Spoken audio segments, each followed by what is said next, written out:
What up? It's your boy, Nick Incredible, man. And yes, I am back at it again. And we're finally back with 911, man. It's been a minute. I know we took a little break, and now we're back with the spring and the swing of everything. But it feels so good to be back because this episode was off the rails, man. This is 911 Season 4, Episode 9. Let's get it.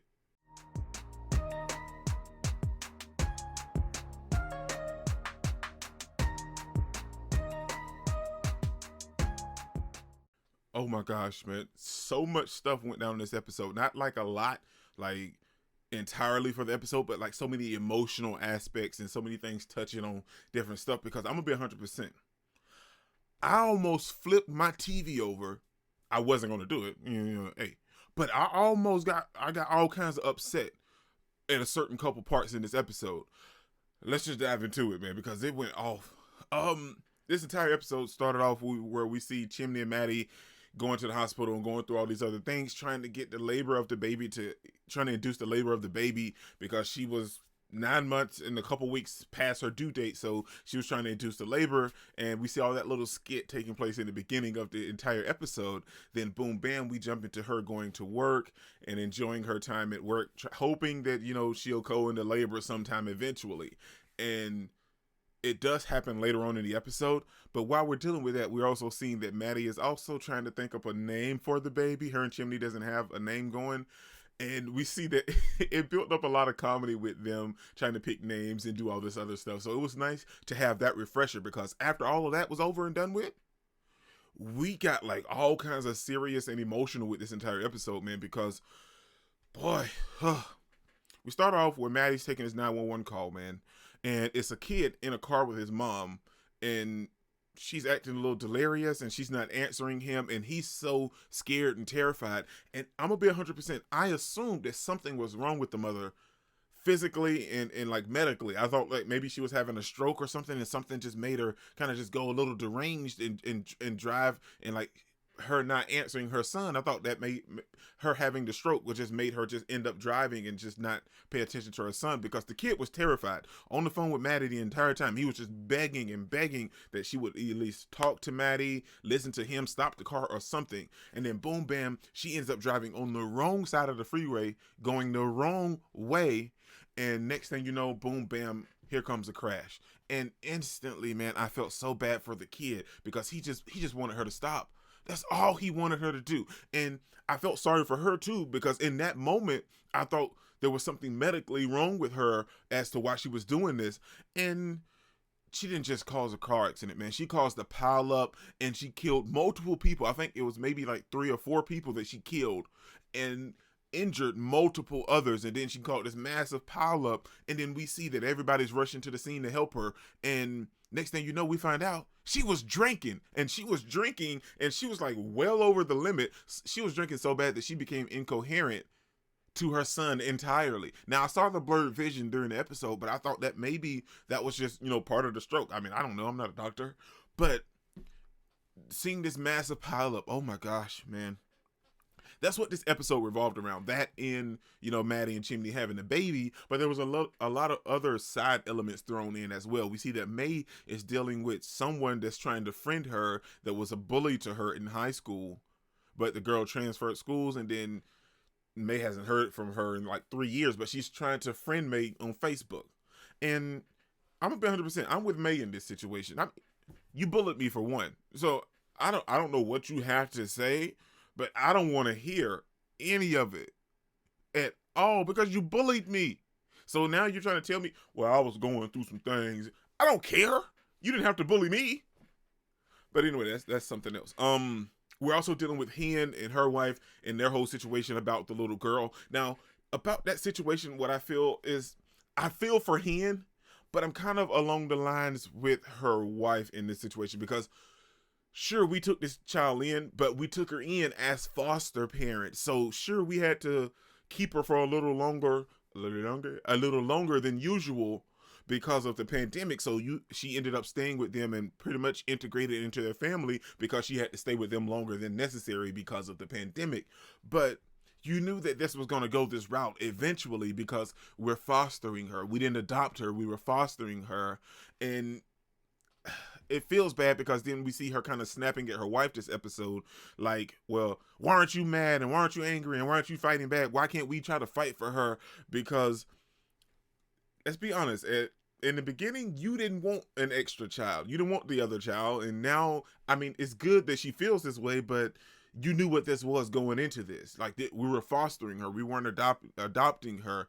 And we see that she's kind of snapping at her wife this entire episode. And we see them kind of get that resolution at the end. But Hen is kind of dealing with this whole situation throughout the entire episode as well.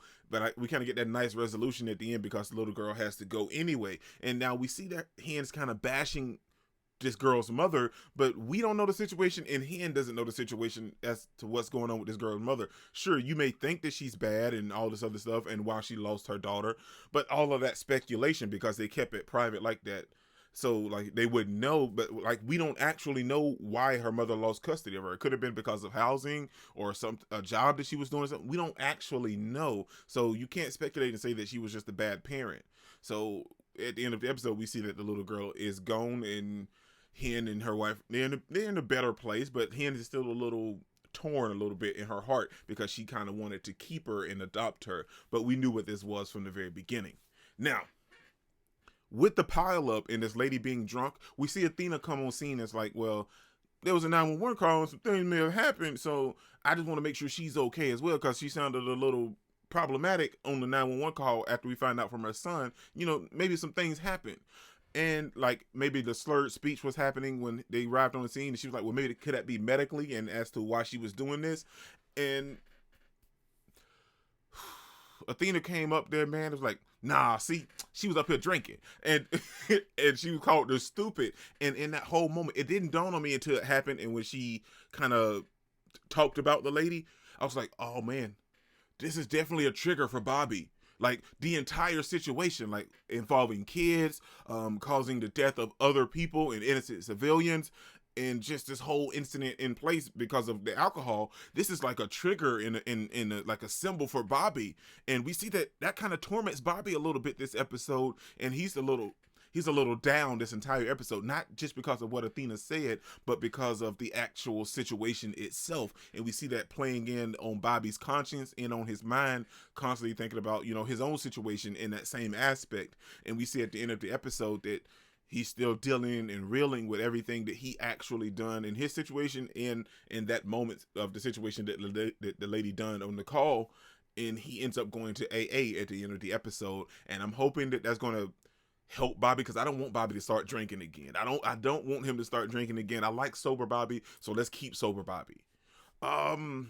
That's pretty much everything except for the main thing, and like I told you guys, the reason I wanted to almost flip my TV screen. That's Albert, man.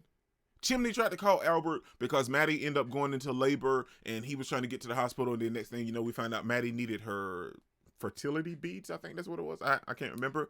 So he tried to call Albert, and he couldn't get through. Then we go back a couple minutes before, and we see that Albert called. Well, we saw Albert getting into the crash, and we saw him on the phone with May, but she tried to call him back in the present, and it couldn't really connect.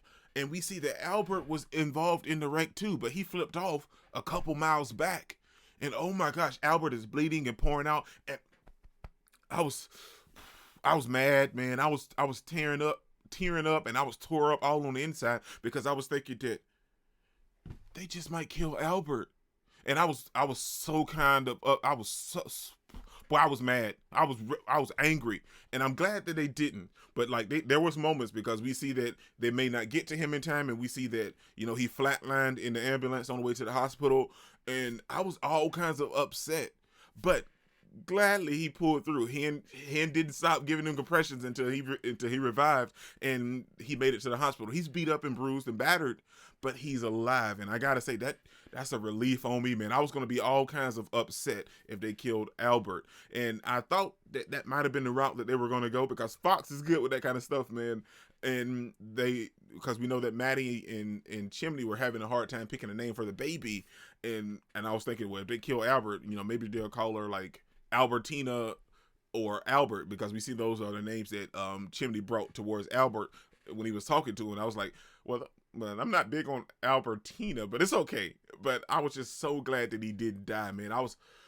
I was scared, man. But we also see at the end of the episode, she named her after Chimney's mother, which was freaking fantastic, man. And that's how the episode ended.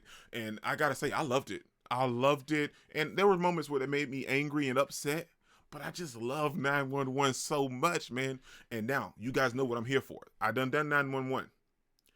Let's dive into 911 Lone Star, because that cliffhanger from come on, man. Let's go get into it. This is your boy Nick Incredible, man. Don't forget to smash the like button. You can't smash it anymore. Comment down below, and I'll be sure to respond to each and every one of them and subscribe, but only if you really want to, man. Peace out.